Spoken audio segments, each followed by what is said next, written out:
Nyaguandong Chuol de loy ni Ken char ni odero de parke ko Aten char rɛydun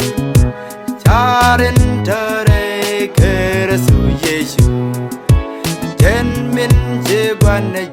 Chuol de loy ni Ken char ni odero de parke ko Apolte ko me nogat ke Adia jawe changkwardu amalu be wimon Jin merong keliak Bajiliang marung juwe keben Apolte ko me nogat ke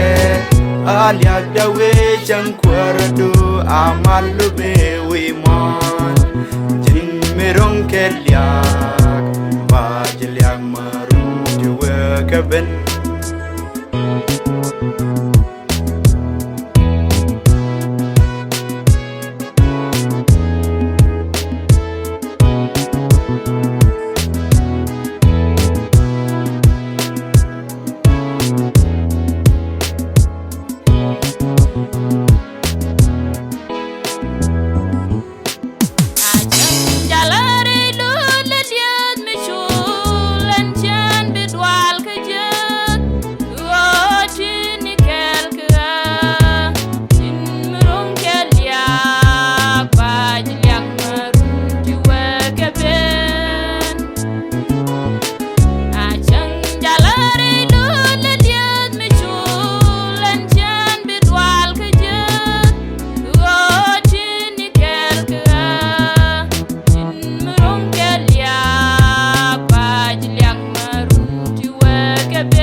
Nogat ke alia jawe changkwardu amalu be wimon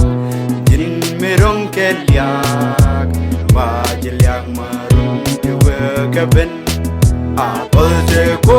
me nogat ke alia jawe changkwardu amalu be wimon Jin merong keliak Bajiliang marung keben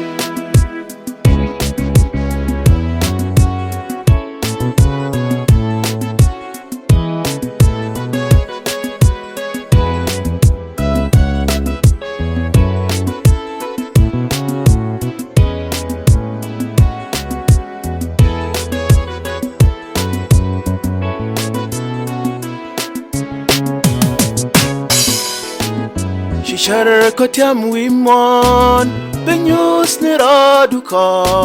Shilwang dunyus kamay wipap Jin mirong keliak Bajiliang marun juwe keben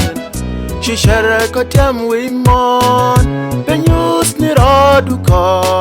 Shilwang dunyus kamay wipap Jin mirong keliak Bajiliang marun juwe keben Apolte ko me nogat ke Alia jawe changkwardu amalu be wimon Jin merong keliak Bajiliang marun juwe keben Apolte ko me nogat ke Alia jawe changkwardu amalu be wimon Jin merong keliak Bajiliang marung juwe keben